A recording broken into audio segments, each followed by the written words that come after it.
नमस्कार।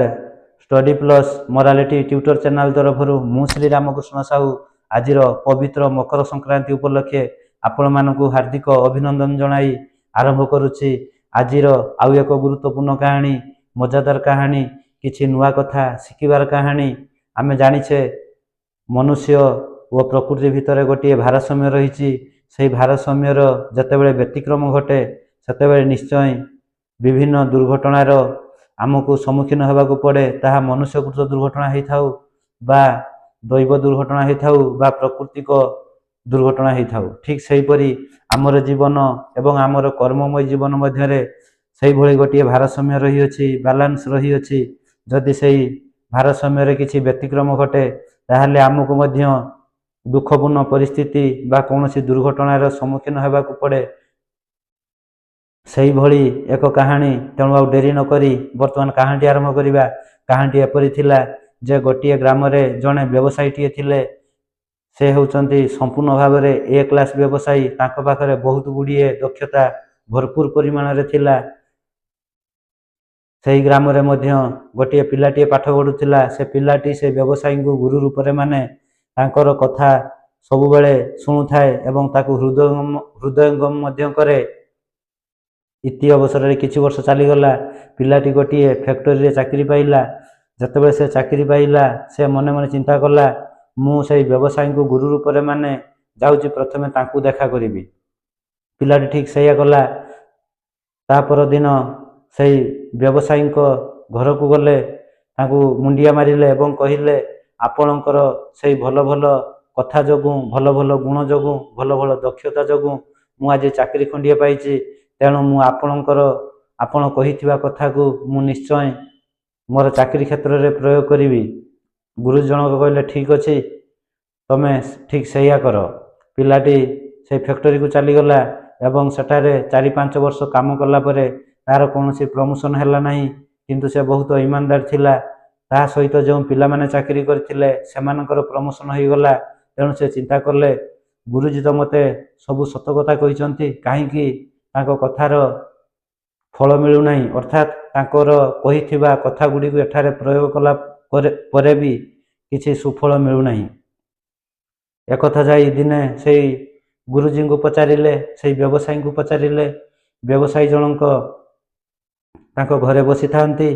पिलाटी संध्या बेले पहुंचला एवं पिलाटी तांको मुंडिया मारी तांको चाकरी क्षेत्र रे हेउथिबा सबु कथार गुडी को कहिले। व्यवसायी जनक भल भाव शुणिले एवं कहले तुम गोटे काम कर, आसंता काली तुम छुट्टी नहीं जाओ, तुम मैनेजर को दरखास्त दियो, आज दरखास्त दे दियो एवं काली छुट्टी नहीं जाओ, पर दिन ऑफिस को जाओ, तापर कौन है मत आसी कहब। पिलाटी कहला ठीक अच्छे। पिलाटी चलीगला। से दिन राति रे गोटे दरखास्त लिखिले एवं व्हाट्सएप रे मैनेजर को मेसेज करदेले। मैनेजर जनक कहला ठीक अच्छे, तुम जदि काली न आसब पर दिन निहाती आसब। एमती गोटे दिन छुट्टी चलीगला। तापर दिन पिलाटी से ऑफिस रे जाई पहुंचला। ऑफिस रे जाई पहुंचे तो समस्ते खुशी रे ताली मारथांती एवं कहउथांती आपणकर प्रमोशन हो जाइछि, आपणकर सैलरी वृद्धि हो जाइछि। पिलाटी बहुत खुशी हैला। यार कारण से जाई मैनेजर को पचारिला। मैनेजर जनक कहिले तमे गोटे दिन आम ऑफिस आसी नथिलो बोली आम ऑफिस रे नाही नथिबा असुविधार सम्मुखीन होबाकू हेले हैला। कौन सी काम सुरुखुरु रे होई परला नहीं। तेणु से तुमर प्रमोशन कर दिया गला। तापर पिलाटी बहुत खुशी हो गला। से दिन से चाकरी फेरी से गुरुजी को देखा कले एवं सबु सत कथा कहले। तापर गुरुजी जनक कहले ठीक अच्छे, तमे एई भली ऑफिस जाओ, देखिबो सबु आस्ते आस्ते ठीक हो जिवो। तापर पिला जनक भाबिले मु जदि गोटे दिन कंपनी रे छुट्टी नेउची ताहले मोर प्रमोशन हो जाउची। तेणु एमिति आउ गोटे 2 मास परे मु 3-4 दिन छुट्टी नेबी, देखिबी मोर प्रमोशन हेउची नहीं। कारण गुरुजी यही कथा कहिथिले जे तमे गोटे दिन छुट्टी नहीं जाओ, किंतु मु 4-5 दिन छुट्टी नेले हुए तो मोर प्रमोशन अधिका हो जिवो। यह भाबी से एमिति 2-3 मास परे पुणी 2 दिन छुट्टी नेला। तापर दिन जाई जते ऑफिस रे पहुंचंती पुणी तांकर प्रमोशन हो जाई थाए। मैनेजर जनक कहिले जे तुमे 2 दिन जेहेतु ऑफिस आसीना हो, तमे ऑफिस न आसीबा द्वारा ଆମର ଅଫିସର ସମସ୍ତ କାମ ଅବହେଳା ହୋଇଯାଉଛି। ଆଉ କୌଣସି ପିଲାମାନେ ଠିକ୍ ଭାବରେ ଇମାନଦାର ଭାବରେ କାମ କରିପାରୁନାହାନ୍ତି, ତେଣୁ ତୁମର ପ୍ରମୋସନ୍ କରିଦିଆଗଲା। ତାପରେ ଏମିତି 4-5 ମାସ ଚାଲିଗଲା। ତାପରେ ପିଲାଟି 7 ଦିନ ଛୁଟି ନେଲା ଏବଂ ପିଲାଟି ଭାବିଥିଲା ଯେ ମୁଁ 7 ଦିନ ଛୁଟି ନେଇଛି ମାନେ ମୋର ପ୍ରମୋସନ୍ ହୋଇଯିବ ଏବଂ ମୋତେ ଅଧିକ ସାଲାରୀ ମିଳିବ। ଠିକ୍ 8 ଦିନ ଯାଇ ପିଲାଟି ଯେତେବେଳେ ଅଫିସର ଗେଟ୍ ପାଖରେ ପହଞ୍ଚିଲା, ଅଫିସରେ ସେଠାରେ ଯେଉଁ ସିକ୍ୟୁରିଟି ଛିଡ଼ା ହୋଇଥିଲେ ସେ କହିଲେ ଆପଣ ଆଉ ଅଫିସକୁ ଯାଇପାରିବେ ନାହିଁ, କାରଣ ଆପଣଙ୍କୁ ଏଠାରୁ ବହିଷ୍କାର କରାଯାଇଛି, ଆପଣଙ୍କୁ ଆପଣଙ୍କ ଚାକିରିରୁ ସସ୍ପେଣ୍ଡ କରାଯାଇଛି, କାରଣ ଆପଣ ବାରମ୍ବାର ଅଫିସରେ ଛୁଟି ନେବା ଦ୍ୱାରା ଅଫିସ କାମ ବ୍ୟାଘାତ ସୃଷ୍ଟି ହେଉଛି, ତେଣୁ ଆପଣଙ୍କୁ ମ୍ୟାନେଜର ଚାକିରିରୁ ବହିଷ୍କାର କରିଛନ୍ତି ଏବଂ ଖଣ୍ଡିଏ ଚିଠିଟିଏ ଧରେଇ ଦେଲେ। ପିଲାଟି ମନେ ମନେ ବହୁତ ଦୁଃଖ ପ୍ରକାଶ କଲା ଏବଂ ସାଙ୍ଗେ ସାଙ୍ଗେ ଯାଇ ସେଇ ବ୍ୟବସାୟୀଙ୍କ ପାଖରେ ପହଞ୍ଚିଲା, ଯିଏକି ତାଙ୍କର ଗୁରୁଜୀ ଥିଲେ, ଏବଂ ତାଙ୍କୁ ଯାଇ ଏହି କଥା ପଚାରିଲେ।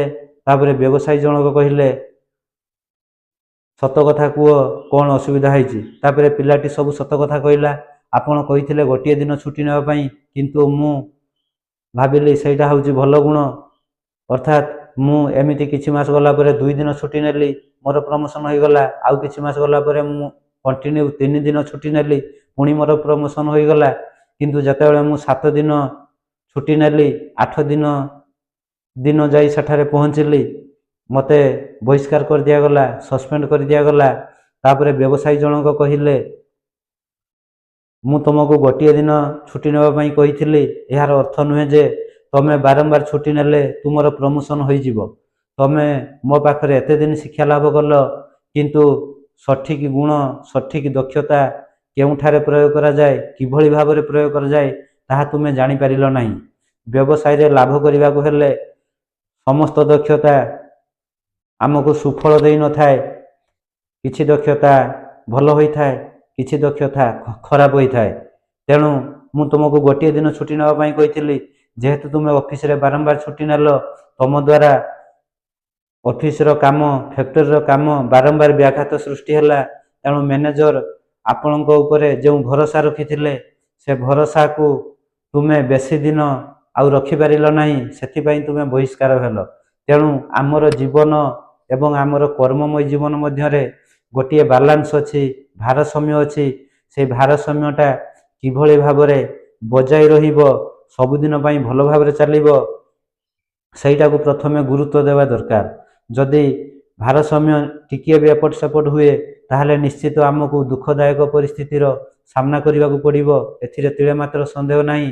ଏତିକିରେ କାହାଣୀଟି ଶେଷ ହେଲା। ତେଣୁ କାହାଣୀରୁ ଆମ୍ଭେମାନେ ଏହା ଶିଖିଲୁ ଯେ ବାଲାନ୍ସ ହେଉଛି ଗୋଟିଏ ମହତ୍ତ୍ୱପୂର୍ଣ୍ଣ ଜିନିଷ। ଆମେ ଯେଉଁଠାରେ ବି କାମ କରୁ, ଯାହାର କାମ କରୁ, ବା ଯେଉଁ ଅଫିସରେ କାମ କରୁ, ବା ଯେଉଁ କମ୍ପାନୀରେ କାମ କରୁ, ସେଠାରେ ଆଗେ ବିଶ୍ୱାସ ଭାଜନ ହେବା ଦରକାର।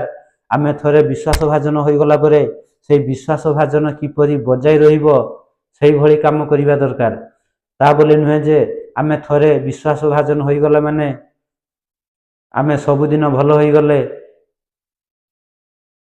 ସେଠାକାର ମାଲିକ ଆମକୁ ସବୁବେଳେ ଭଲ କହିବ, ତାହା ନୁହେଁ। ଯଦି ଆମେ ବାରମ୍ବାର ଅନୁପସ୍ଥିତ ରହିବା, ବାରମ୍ବାର ତାଙ୍କୁ ବେଖାତିର କରିବା, ତାଙ୍କର କଥାକୁ ଅବମାନନା କରିବା, ସେ ନୂଆ ପିଲା ଦେଖିବେ, ନୂଆ ପିଲା ଖୋଜିବେ, ଏବଂ ଆମେ ଯେଉଁ କାମ ସେଠାରେ କରୁଥିଲେ ସେହି କାମଟି ଆଉ କିଏ କରିବ ଏବଂ ଆମକୁ ସେଠାରୁ ବହିଷ୍କାର କରିଦିଆଯିବ। ଏଇଭଳି ପରିସ୍ଥିତି ଆଜିକାଲି ସମାଜରେ ହେଉଛି। ଆମେ କୌଣସି ଜାଗାରେ ଗୋଟିଏ ଚାକିରି ପାଇଗଲା ପରେ ଆମେ ଠକିବା ପାଇଁ ଚେଷ୍ଟା କରୁଛେ, ତେଣୁ ତାହା ହିଁ ହେଉଛି ଭୁଲ, ତାହା ହିଁ ହେଉଛି ବ୍ୟାଲେନ୍ସ, ତାହା ହିଁ ହେଉଛି ଭାରସାମ୍ୟ। ଆମର ଜୀବନ ଏବଂ ଆମର କର୍ମମୟ ଜୀବନ ଭିତରେ ଗୋଟିଏ ଭାରସାମ୍ୟ ରହିବା ଦରକାର। ସେଇଟା ହେଉଛି ଭାରସାମ୍ୟ। ଆଶା କରୁଛି ଯେଉଁମାନେ କାହାଣୀଟିକୁ ଭଲ ଭାବରେ ଶୁଣିଥିବେ, ଭଲ ଭାବରେ ହୃଦୟଙ୍ଗମ କରିଥିବେ ଏବଂ ଭଲ ଭାବରେ ଅନୁଭବ କରିଥିବେ, ସେଥିରୁ ଏହାର ସାରମର୍ମ ଭଲ ଭାବରେ ବୁଝିପାରୁଥିବେ। ତେଣୁ ମୁଁ ଆଉ ବେଶୀ କିଛି କହୁନାହିଁ। ଆଶା କରୁଛି କାହାଣୀଟି ଆପଣମାନଙ୍କୁ ଭଲ ଲାଗିଥିବ। ଯଦି ଭଲ ଲାଗିଥାଏ ଲାଇକ୍ କରିବେ, ସେୟାର କରିବେ, ସବସ୍କ୍ରାଇବ୍ କରିବେ, ପାଖରେ ଥିବା ବେଲ୍ ଆଇକନକୁ ଦବାଇ ଦେବେ। ରହୁଛି। ଜୟ ବଜରଙ୍ଗବାଲି।